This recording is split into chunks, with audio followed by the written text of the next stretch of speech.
You're listening to the Armchair GMs Sports Network.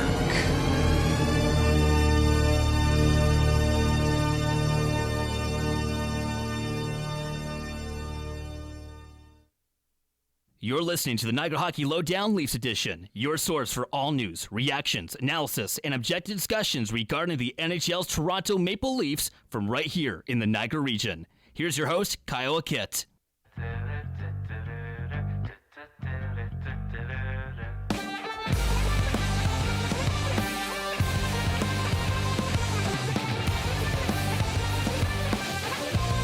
How's it going, Leaf fans? Welcome back to the show. But most importantly, welcome back to the Niagara Hockey Lowdown Leafs Edition right here on the Armchair GMs Sports Network, your source for North American sports coverage by sports fans for sports fans, delivered to you right here in the beautiful Niagara region. You can follow the network on all our social media platforms such as Twitter, Facebook, Instagram, by just searching up the Armchair GMs Sports Network. The network is available to listen to on all audio platforms such as Spotify, YouTube, Apple Podcasts, Google Podcasts, iHeartRadio, Castbox, and Deezer. So wherever you're getting your podcast, make sure you are finding us by searching up the Armchair GM Sports Network. You'll get this podcast, and you'll get a bunch of other podcasts that we deliver here on that network. You can also check out our website, armchairgmsports.com, for all things regarding our network, which is articles, podcasts, episodes, sponsors, and information on contributors. As always, I'm your host of the Niagara Hockey Lowdown Leafs Edition, your single host here, just as I continue on my journey, as you guys have listened in the other episodes, on trying to find another co-host. So actually, if you're in the Niagara region and you've always wanted to try podcasting or kind of have a passion for it and want to talk about the Leafs and want to join me on this show, you can always reach out to us. We can always have a chat about it. Go over to our website, armchairgmsports.com. There's a little contact information. You can click that, send us an email, and then let us know if you are interested. If not, I'm still comfortable doing this alone, giving you guys my opinions and thoughts on the buds here in the Niagara region. And if you are elsewhere, if you're listening to us elsewhere and you're a Leaf fan, thank you for listening and taking your time to listen to me rabble about the Leafs. And we got a lot to talk about since the last episode. And lots happened. The drafts happened. Free agent frenzies basically happened and still happening, I guess you could say, in a way. And there's been a lot of things that have been happening with this team in the last, I guess you could say, week. Like it's been a crazy ride so far. I'm not really sure how to describe it more than it's been a roller coaster of emotions the last couple of weeks. I guess we can say roller coaster here. But yeah, we'll talk about the draft. My kind of recap on it. We'll talk about the signings. We've gotten about, I don't know, 5 or 6 now. I don't know what it is now. What are we at?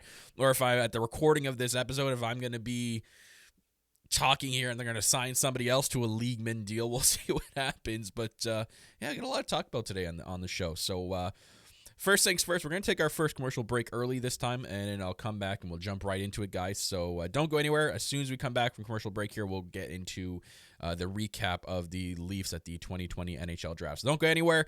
Stay tuned. We'll be right back here on the Niagara Hockey Lowdown Leafs Edition and right back here on the Armchair GMs Sports Network. Carmine's Pizzeria Italiano, serving traditional-style Italian pizzas made with the freshest, top-quality ingredients. Loaded subs and their famous chicken wings. Winners of the Reader's Choice Diamond Award 4 years running from Niagara this week for Best Pizza and Wings in Niagara Falls. Home of the best tray and wing combo in town for the price and quality. Open daily from 3 p.m. to 9 p.m., located on the corner of Drummond Road and Dunn Street.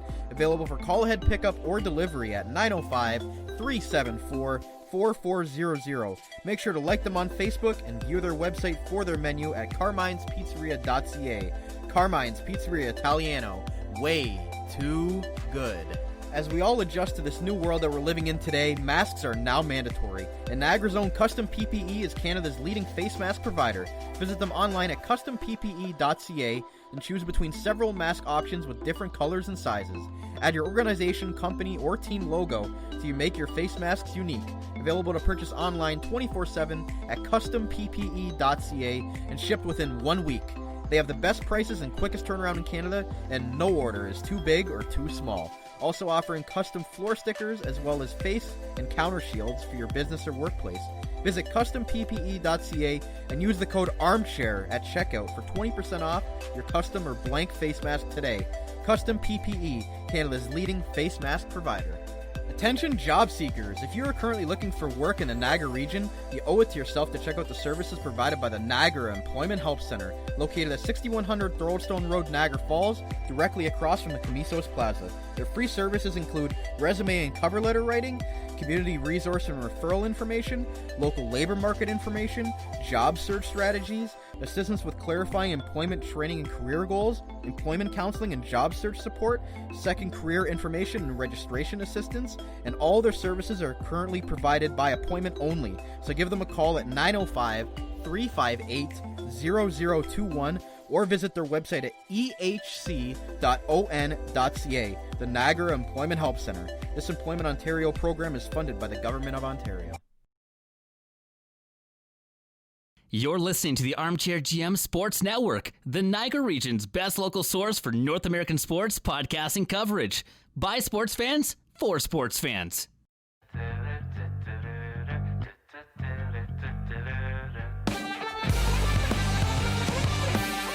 All right, Leaf fans, welcome back to the show right here on the Niagara Hockey Lowdown Leafs edition. And right here, obviously, on the Armchair GMs Sports Network. Yeah, check out those great sponsors, guys. If you're local and you're in the Niagara region, check them out, especially in Niagara Falls. If you haven't had Carmine's yet, what are you waiting for? Seriously, some good stuff there. Really good stuff. Love their wings. Love their chicken wings. Could definitely go for some, but not yet. I'm kind of like all turkeyed out, kind of like all like anything out right now. You get that way after Thanksgiving Day. I know everyone's kind of relating there to that, especially after last night, where if you have your turkey on Mondays, I don't know. To me, Thanksgiving is like, and this is Canadian Thanksgiving if you're watching and you're American, so you can probably relate, but later in November. I have my like Thanksgiving stuff usually on the Sunday, right? Monday's like, I know it's all people are usually off on the Monday, and it's like a day off kind of, but I use the Monday to recover. Monday's like the recovery day. It's not another day of turkey. I know some people, they can't help it because they have, for whatever reason, they have like 2 Thanksgivings, just the way it plays out. But it is what it is. I mean, like, I use it as recovery day. I'm done with turkey for a while now. I'm not one of those people who like dig into the leftovers for turkey sandwiches all week. Like, no, it just makes me sick, and I'm done. I'm done after that. Like, I won't have turkey for a full year. Like, I'm still that way after just one day of it. But I don't know how you guys feel out there, but what I'm not turkeyed out of is what the Leafs are doing, and we'll first start off with the draft recap here. So the Leafs this year in the 2020 draft, again, I'll just start off with my overall thoughts from the entire draft. I thought they had a successful draft. I'm not going to sit here and say they had like an insane draft or a crazy good draft and, we're going to have all of these guys probably make the team in a year or two. I think it was successful in a way to restock the prospect shelf. If you kind of look at our prospect shelf, we don't really have any left. Like, all our prospects we did have are either on the team now and not considered prospects anymore, or they've moved on to, we've traded them or have not re-signed them. So we kind of needed to restock those shelves. And I think they did a pretty good job of it. They, in total in the draft, we have 5 centers, 1 left wing, 1 right wing, 4 right D, assessing a need. Let's not freak out on the Leafs so hard. I've seen the Leafs Twitter has been insane the last week, and it's always crazy. I can't believe like how many people like took a dump on Dubas in the draft here, and then 1 goalie. So goalies, you never know, right? But Again, I thought it was very successful, restocking the prospect shelf. You always need to have a plethora of people on your prospect shelf for the future. So, and there was a lot of criticism. The one thing I saw that really like made me like mad was people criticizing over the size of some of these kids. And I'm sitting there going like, okay, one, you're going to have kids that are going to be monsters into the draft. But that doesn't necessarily mean that they're going to be good in the NHL because you're a 6'3" giant. And, people are just automatically going to attribute that to, he'll be good enough playing NHL. He's tall. We've seen lots of tall players in the NHL actually be horrible. AKA with the Leafs. Like Frederick Gauthier never panned out. I don't blame the Leafs for not re-signing him. Guy's a monster, 6'5", 6'6", and doesn't even use his size to his advantage out there. So the size thing is dumb. And here's the one thing for you people who like to sit there and criticize the Leafs for not drafting size. Here's the thing. No, coming closer. This might be a shock to you. Okay, here it goes. Kids between the ages of 15 to 18. Here's the thing. There's a big, strong possibility that they could grow. Yeah. Shocker. Kids grow, right? Wow. That's new? Is that something new in 2020? Is that a 2020 thing? Kids grow? God, it's like they think like whatever they get drafted at, their size and weight is like that's what they're going to be for the rest of their life. No, that's not how it works. So calm yourself, take a step back, put it in reverse, and just kind of look at it from the outside. And I think the Leafs did a great job with their pick at 15. Now, at first, and you can see it in we did a whole live draft reaction, myself and Brandon. Sorry, I just hit my mic there. Sorry to your audio listeners. I don't know how that came out on the audio, but hopefully not that good, hopefully not that bad. But at first, again, I was expecting the Leafs to take, and I've said it in previous episodes that they should go for a right-handed D that's available, if available, and both work, Hayden Gooley and Braden Schneider. Looking back on it, I mean, I still would be happy if they have taken a defenseman, but I love the pick that they took doing more research about him. So the Leafs with their 15 pick took left winger Rhodian Amirov or Amirov. I don't know. The Russian pronunciation of the last names are all over the place. 19 years old, actually freshly 19. He turned 19 on the 2nd, I believe, or the 3rd. 6 feet, $168. Again, size and whatever does not matter. I'm just reading the line here. And he's a left shot left winger, which is pretty good in my eyes. I mean, he can play right or left side. He'll learn to play the game. His scouting report reads as this: he strikes with strong habits, deploying crossovers through. Oh God! Like I think I copied and pasted this, but I don't think I copied the whole thing out. So I'll just skip ahead here. His anticipation, the ability to see plays before they develop, is one of the high level tools that he has. So he's got very basically in normal sense here. He's got good vision. He skates pretty well. He's a very good skater. So he's a very good skater with a lot of speed and vision, which is really good for this type of player that the Leafs are drafting here. And I've seen him being compared to Nikita Kucherov, which again, it's not saying that he's going to be Nikita Kucherov. It's just saying like what he is projected or compared to in his draft year. So like I don't take those comparisons to the heart. Like those are just like, oh, he has the makings of potentially becoming a Kucherov, or he kind of had the same junior career as a Kucherov. And I know you can take a little bit of that into it, but I really don't. But if he does pan out to be a Kucherov, then hey, like score.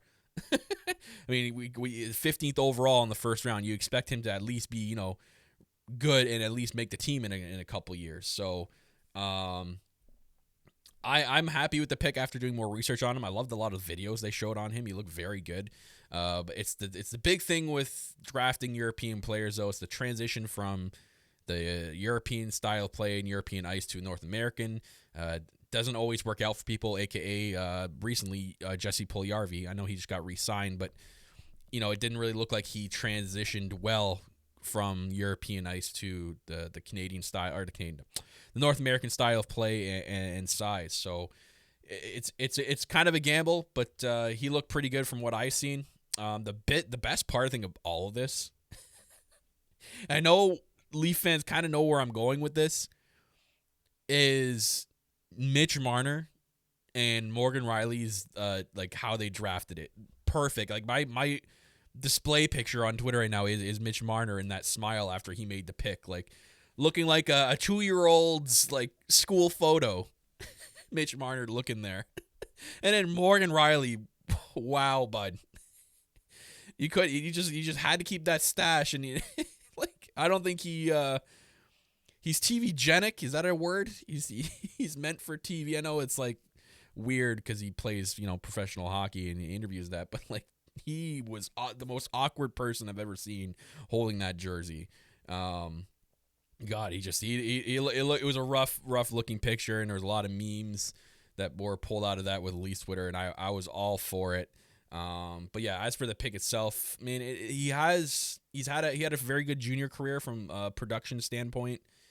He looks good. I mean, again, it's gonna be interesting to see how he develops. Again, compared to Nikita Kucherov, he becomes one that's like a gold mine. If not, he could be a guy that just fits into like the second or third line, and he could be one of the snipers or a good puck moving playmaker, and I'd be okay with that. So I thought it was a solid pick by the Leafs. They did their due diligence. He was taken in the spots where he was supposed to go, so it wasn't like a reach or kind of a steal. So I'm happy with the 15th overall pick.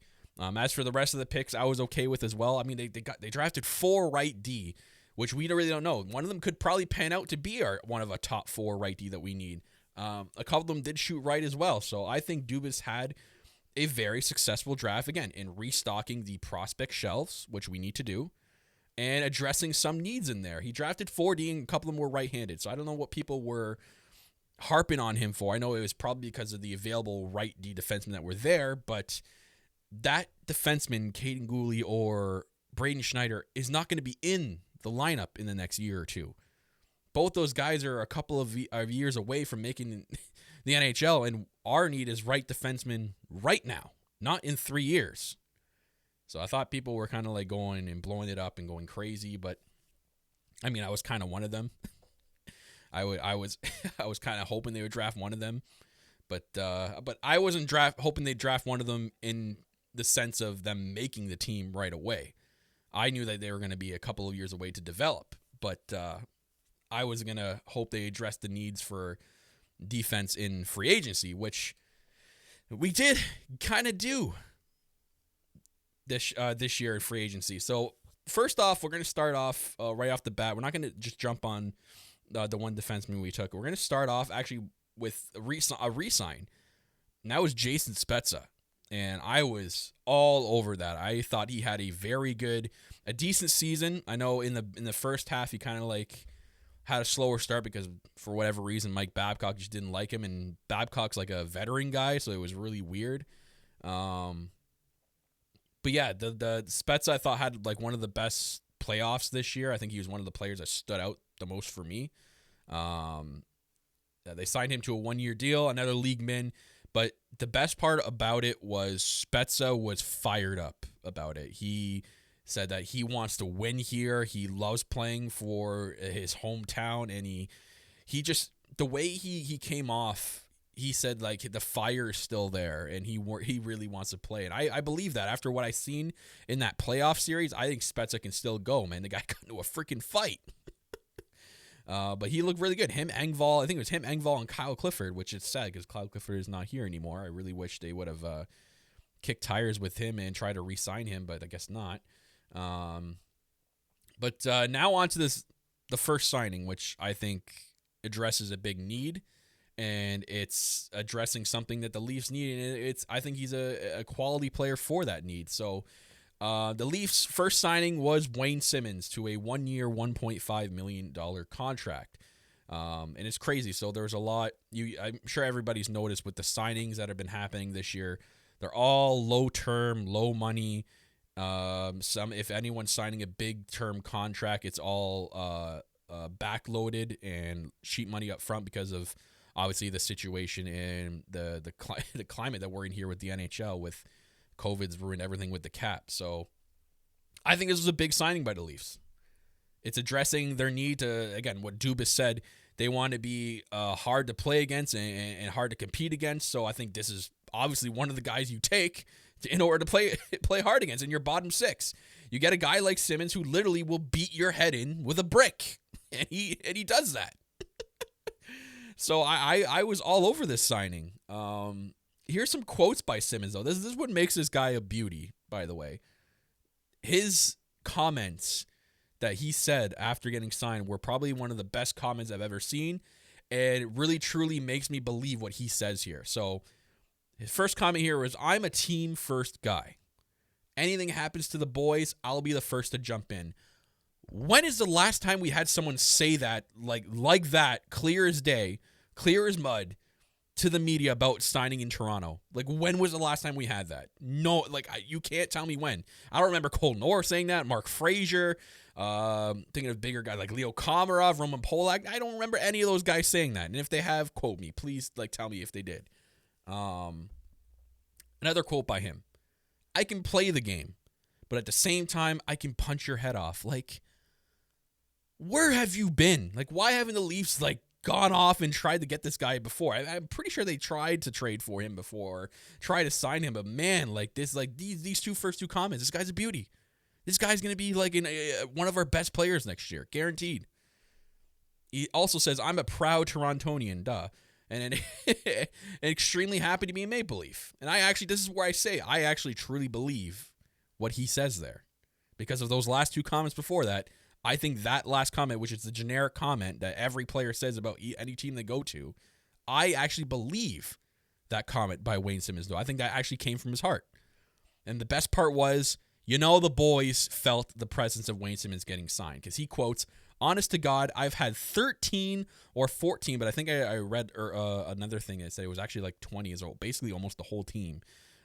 Leaf players have already messaged me. So as soon as he got signed, everybody was on the phone, texting and calling him."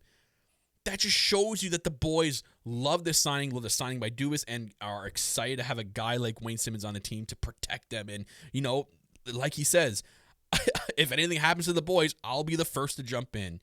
So I think, regardless of what people want to say about his skill and his scoring and his production, that right there makes up for the entire signing. Those comments, the love he's feeling from the players, of 20 of them just messaging him right away. The 1 year, $1.5 million deal is a steal in my eyes. It's probably the best signing out of everybody in the entire signing pool, which is now Monday the 12th, and since free agent open on Friday. So I'm loving the fired up passion by him. He wants to be here to play. So you add that along with Spezza's fiery passion, and your bottom six is looking, again, pun intended again, fired up. And that's something that we are going to need, especially going forward. And obviously you need the top six boys to step up. But if you have bottom six people that can carry the load when the top six can't, and to carry the load like this, that's amazing. It's great. And you know what? Simmonds is a guy that can go up and down your lineup. He's a guy that could, if injuries happen, he could probably play alongside Mitch Marner and Austin Matthews, or in Austin Matthews and William Nylander. I think Simmonds is a great guy to have for this team. You move him up and down in the bottom six, you can move him up and down the top six. Perfect signing. Here comes the best part, though. This right here is the best part. I know the Habs fans are going to get sour. I don't think they're listening, and if you are, I don't know why. But the Montreal Canadiens apparently offered more, or almost double, what the Leafs offered him to be with the Habs. And then basically, Wayne Simmonds is like, "Nah, no thanks, fam. I'm going to the six." Oh, that's just the best part. Literally that, and his comments, I think it's like the second coming of Austin Matthews in my eyes. It's not production wise. Let's hold up here. But the amount of emotions and happiness I feel right now for this guy. There is a slight downfall, I guess you can say, to this signing. And we guys have to remember, this coming season in the NHL is the expansion year for the Seattle Kraken. Wayne Simmonds could be exposed. And if he comes into with the Leafs, he produces, he looks very, very good. That could be a key thing the Seattle Kraken look at and be like, hey, we need a guy like Wayne Simmonds. We're taking him. We're going to offer him a buttload of money at like 5-6 year term, and then that's going to be our big bruiser. So, again, that's the tough part we kind of have to think about, and every team's going to be thinking about going into this next season, which I think this plays a factor into why Dubas is signing all of these bottom 6 people that could be exposed to the Seattle Kraken. So I think that kind of is playing a small factor into it. So again, Wayne Simmonds, great signing. Loved it. Absolutely cannot wait for him to start with the Leafs. I saw a funny tweet. I actually saw a couple. There's the one. I'll tell you about the one though. Yeah, just the one. And that was that. It was oh God, what was it again? God, I'm blanking. Oh God, I'll just talk about the other one then. It was a picture of the Drake meme, but they put Simmonds' face on it, and he was like, nah, to the Montreal Canadiens, like buttload of money, and then he points at the Toronto one with a small amount of money. Oh, I thought that was fantastic. I thought that was great. I guess, but the other big signing though, so Wayne Simmonds obviously a huge signing.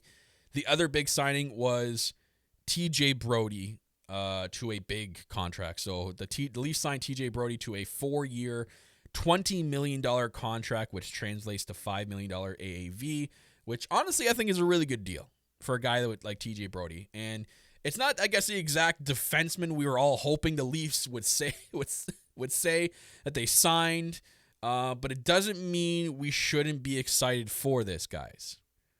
I know we all were like screaming for Petro, but in the end, I guess now you can say financially it doesn't make sense to get Pietrangelo. It would be great, but it's not financially possible. I know people would go back, we could trade Nylander, we could trade Martin. No, stop it. Calm yourself and look at the big picture again. Take a step back. Stop. I hate this nonsense of trading Marner and Nylander just to get Pietrangelo. Like, really? You can sit there confidently thinking about it for an entire week and tell me that you would want to trade Nylander or Marner. You're crazy if you think so. I'm just telling you right now, you're nuts.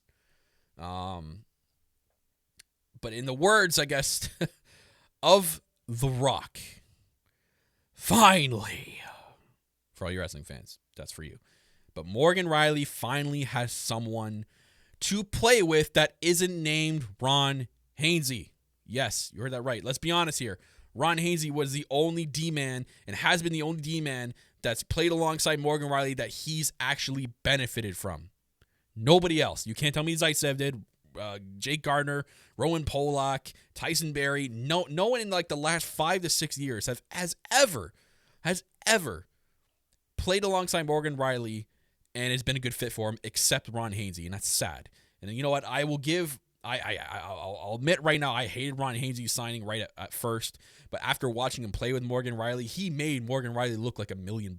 And I think T.J. Brodie is that plus more, obviously. He's not the same comparison as a Ron Hainsey. He's way better than a Ron Hainsey. So T.J. Brodie is the guy to finally play alongside and is the guy to play alongside Morgan Rielly to continue to excel him and finally not have him be frustrated 24/7 and growing ridiculous stashes like he did in that picture.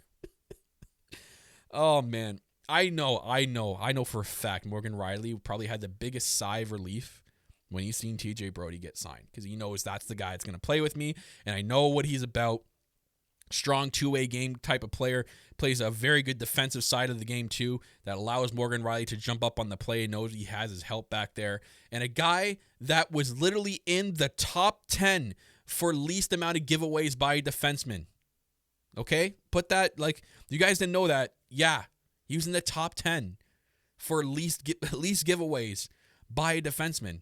So we also have a guy that's not going to turn a puck over in the defensive zone, which that was been a problem with us, especially for people playing alongside Morgan Rielly. So obviously it will be it was backloaded the contract due to what's going on right now. I think the cool thing was, and I'm sure if you all see it, if you haven't, I don't know how you haven't, it's been circulating everywhere. The video of the kid at the ACC a long time ago looks like it was back in like the 2002 2005 days. Kid in the second intermission shooting targets at a Leafs game intermission, and he was insane. And it was T.J. Brodie. So that's pretty cool. I thought that was pretty cool. So another kid that grew up loving the Toronto Maple Leafs coming home and playing for his love of his team when he was young. I don't know how, again, Kyle Dubas is still getting criticized at this point. Again, those are the people that want to see Pietrangelo, but guys, it's not going to financially work, especially in the long run. But basically, Kyle Dubas, put it in better perspective here. Kyle Dubas has turned Zaitsev, Hainsey, Gardner, and Polak, so remember those four, into Muzzin, Brody, Lehtonen, which we'll get into later, and Bogosian, which we'll get into later. And guess what? They're both making the same amount of cap in total. You're telling me that that's not an upgrade. That is the best upgrade you can think of. And I got you why for Lehtonen and Bogosian later on. But I personally think that's a great upgrade considering it's the same amount of cap. And we're getting that much bigger of an upgrade. Our defense is looking really stacked. So I don't know how people can sit there and still criticize Kyle Dubas. I really don't. I'm not one of those people. I think he's been doing an excellent job. The guy is literally working with Brendan Pridham, who literally invented the salary cap. So whatever. It is what it is. People are going to have their opinions. You guys are free to have your opinions. I'm not telling you have to change them. I'm just telling you you're wrong. No. I'm not doing that. I'm not doing it. Scratch that. You didn't hear that. But we're going to get into some more stuff here. We're going to get into the Andreas Janssen trade. Again, Zach Bogosian. And I'll talk a little bit about the two guys that a lot of Leaf fans seem to forget about, and that's Mikko Leitnin and Barabanov. So we're going to take our last commercial break here, and we'll be right back here on the Niagara Hockey Lowdown Leafs edition, and right back here on the Armchair GMs Sports Network. J&L Flooring is a Niagara-based specialty flooring and design company. They take great pride in providing elite customer service and support. They are a specialty flooring and decor boutique shop with a beautiful showroom, great pricing, and a wide variety and truly unique selection of products. All their products are environmentally friendly and responsibly produced, so you can feel great about your flooring choices. Their goal as a local business is to build authentic relationships based on honesty and integrity that they foster with respect and authenticity. Offering unique and wide range of quality products presented by a knowledgeable and patient team, they connect with their customers to simplify the process to make their life easier and to make their homes beautiful. Visit them at 4424 Montrose Road, Niagara Falls, or find out more at jnlflooring.com. Open Monday through Friday, 9 a.m. through 5 p.m., and Saturday, 9 a.m. to 3 p.m. 905-358-3299 J&L Flooring. The Spicy Olive Bar and Grill is located on the top of Clifton Hill and just a 5-minute walk from the majestic Niagara Falls. It is conveniently nestled in the heart of the tourist district. A family-owned and operated business, the Spicy Olive opened its doors in May of 2003 and has since been established as an authentic and unique Italian restaurant and bar. Its rustic ambiance and time-worn finishing provide a warm and inviting dining experience. Offering an array of delicious dishes, they specialize in authentic Italian cuisine, homemade sauces, fresh ingredients, and consistently providing a strong foundation on which they build their menu. As night falls, the Spicy Olive shifts to a lively lounge where drinks and live music come together to make a perfect evening. For more than 15 years, they have provided not only for their dedicated locals, but their customers from all over the world with authentic Italian food and great live entertainment. Open daily 5 p.m. to 10 p.m. for dinner and till 2 a.m. for drinks. Check out their new menu and book reservations on their website at Spicy Olive Bar and Grill, it's with an E at the end, .com, or call 905-371-2323 for reservations as well. The Spicy Olive Bar and Grill. You're listening to the Niagara Hockey Lowdown Leafs edition, your source for all news, reactions, analysis, and objective discussions regarding the NHL's Toronto Maple Leafs from right here in the Niagara region. Here's your host, Kyle Akitt.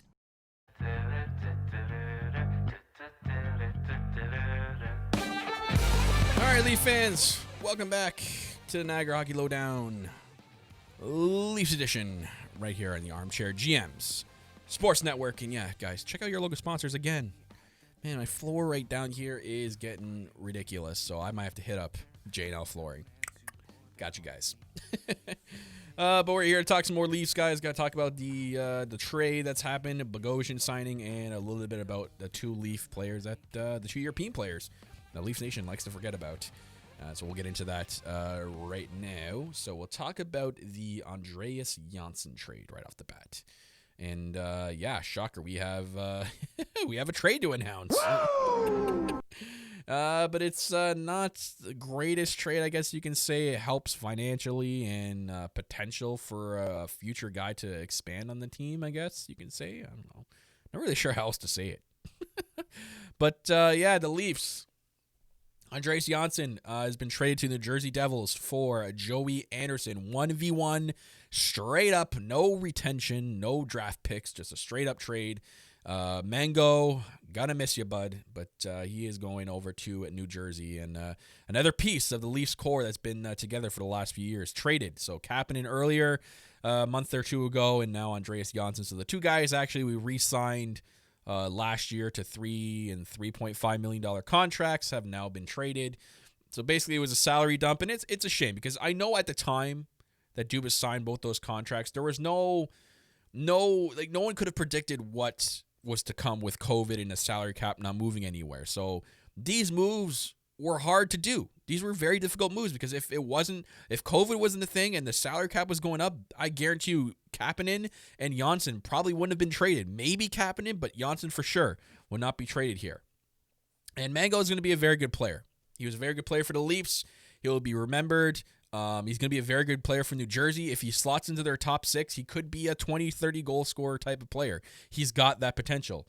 And it's crazy because he was a late bloomer. If you guys don't remember, he was a 7th round pick, Andreas Janssen. He bloomed when he was like 22, 23 years old in the Marlies. He had a couple of awesome years, especially under Sheldon Keefe. And it made him go up into the Leafs team, and he fit well in their top 9. He was moved up and down in their top 9. He fit and gelled well with a lot of people. So you know what? I'm actually going to miss this trade. And good for New Jersey for picking up on this.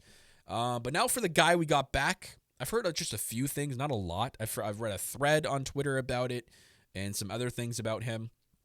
He had more point production. If you're matching up Janssen and him in terms of games played and point production, I think Joey Anderson actually had a lot more points in compared to against with Janssen. So that's kind of something good. I guess you can take that with a grain of salt. He's been compared to like a Connor Brown, Zach Hyman type of player, and he said that he wants to excel into that type of Zach Hyman type of player, which is great because if for whatever reason we can't sign Hyman next year, we have a cheap alternative with this guy, hopefully. Again, and he could also be that extra depth player that moves up and down your lineup. Maybe Hyman goes down with an injury and you have this guy who's a cheap alternative that can fit right in. Again, the future is going to know. We don't really know with this guy. We'll have to see what happens. But we'll have to see. I think he's going to be another key depth player for us going forward, especially if he does translate into a guy like a Zach Hyman type of player. So you know what? I'm actually going to give Dubas this one. I'm actually giving him a point for that. So I really like that trade. And we freed up a lot of money in salary cap, which we needed to do. So we'll get into the next thing here. And that is the Leafs signed Zach Bogosian to a 1-year, $1 million contract. So my thoughts on this. Yes, obviously, the guy's injury prone. He's slowing down in production a small bit over the last couple of years. He was just on Tampa Bay who won a Stanley Cup, and he had guys around him that made him look good. Guys like Victor Hedman, which we don't have a guy like a Victor Hedman. But I think this signing is basically a low-risk, high-reward type of signing.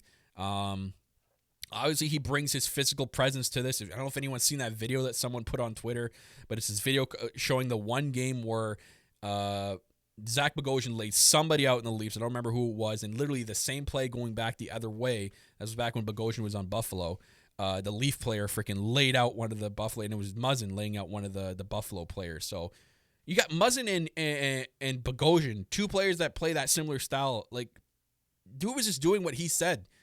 The Leafs are going to be harder to play against. You're going to have guys like Muzzin and Bogosian out there, if they're healthy, just laying people out left and right, and it's gonna create that presence that the Leafs are hard to play against because their back end are tough, big guys. Like if you look at the list of their current back end right now, and you look at their size, their height and weight, and this attributing this, guys, to physical play, not to production. The physical style of play that they're going to create is going to be very hard to play against. So, again, low risk, high reward. If he plays healthy, good. He can slot into, I think, a perfect spot in the bottom pair, or even as a depth defenseman, like a seventh defenseman that he can slot in at times. So, again, he brings his big physical presence to it, his leadership. He's a veteran, a vet for the young defensemen on the team, guys like Sandin, Dermott, Hall that can learn under him. So, I think this is a great signing. I don't know how people were so mad about this signing. I loved it. Again, low risk, guys, high reward. It's only a 1 year, $1 million contract. That's it. So, and the other signing, it came late. It was last night. I didn't have it in my notes because I wrote these notes already. But it was Jimmy Vesey. And that was pretty funny because you guys remember back to the Jimmy Vesey sweepstakes back in 2016, 2017 it was. Leafs were one of the front runners before he chose the New York Rangers. And there was the rumors of the Leafs wanting to trade William Nylander for Jimmy Vesey. So that was pretty funny. So the thing with Vesey that's coming over, I mean, he's an all right player. I think he's a guy that can slot in, another guy that can slot in anywhere in your top 9, a guy like a Janssen or Kapanen to play alongside the big guys or to play in your bottom 6. He's actually played with Kerfoot in college or university, was it? So maybe he slots into the third pairing with a Wayne Simmonds. That's not a bad line. I don't mind that. Wayne Simmonds, Jimmy Vesey, and Alex Kerfoot. That's insane if we don't trade Kerfoot. But yeah, I don't mind that sign either. And it was a league min deal. So another cheap contract I'm happy with. It is what it is, guys. We'll see what happens. But I want to end the show off with this, and that is the 2 European stars that I think a lot of people forget that we have signed to our team for this coming season, so we don't need to go out there and get every free agent available. That's the one thing I see with Leafs Twitter, and a lot of people seem to forget that the Leafs should be going for all these big guys with this imaginary cap space that we have. It's not going to happen. The 2 forgotten European stars. We'll talk about the first one, Mikko Leitnin. He's been lately in the news because he's tearing up the KHL as a defenseman. He's actually just been named today as the defenseman of the month in the KHL. He's currently has something crazy like 13 points in 9 games. This could be wrong at the time I wrote this. But yeah, 9 games, he's got 13 points as a defenseman. He has got 43 shots on goal in those 9 games. He is tearing up the KHL over there as a defenseman. He's also being touted as his D game is actually on point as well. So he's producing, but his defensive game has been touted as really, really good and shut down. So you have a guy over there. Again, KHL to NHL, there's the big transition, but you have a guy over there that's lighting up as a defenseman and then also shutting down as a defenseman at the same time. We could have a gold mine with this guy as well. We don't know, but we could have a gold mine with this guy.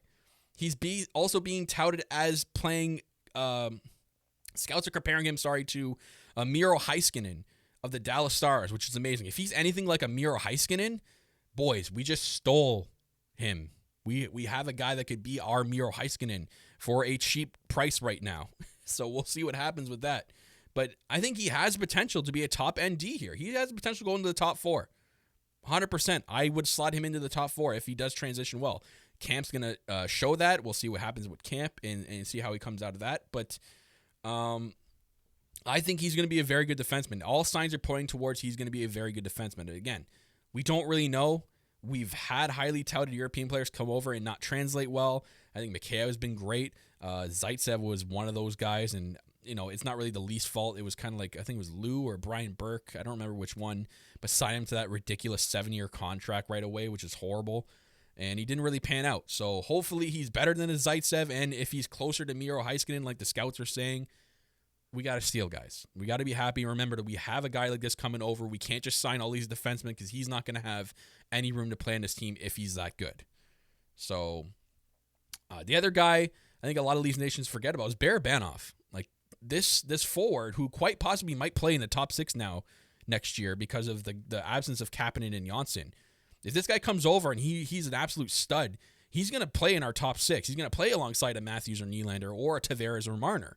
And I'm happy with that. I cannot wait for this guy. He's been very, very highly touted, this player. If you guys don't remember, he had the interest of all 31 NHL teams, and he chose the Leafs over everybody. So that's one good thing we can look at this. He's a skilled winger. He's got a lot of experience playing in a men's league, so he's played that style of hockey already.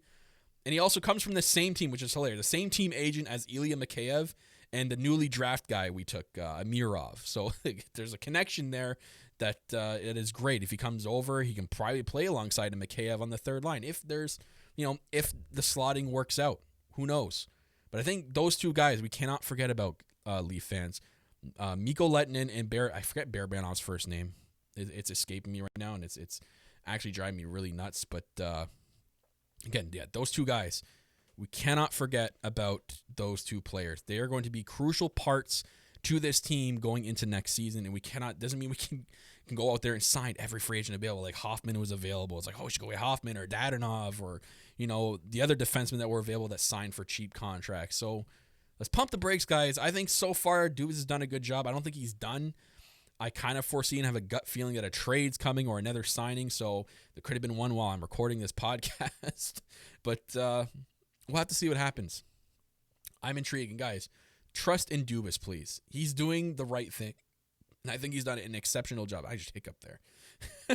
But he's done a good job with building this team so far. So have faith, and most importantly, have patience. Things will all work out. In Dubas we trust.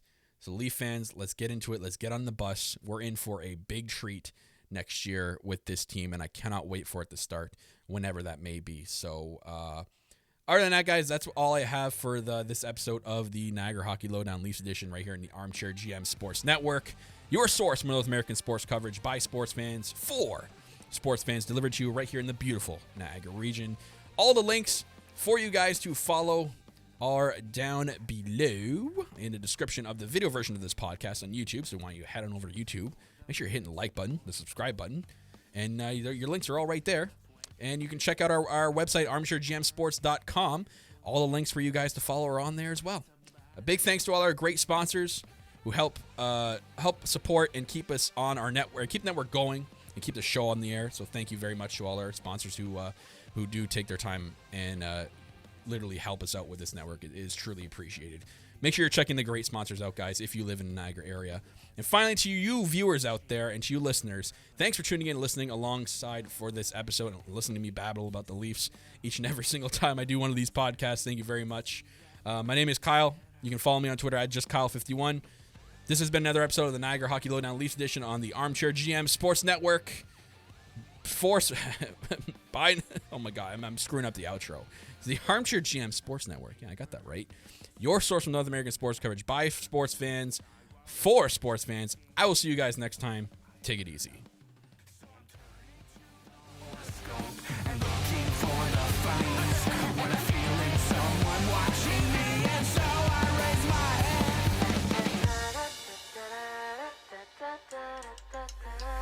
There's a woman on the outside looking inside. Does she see me?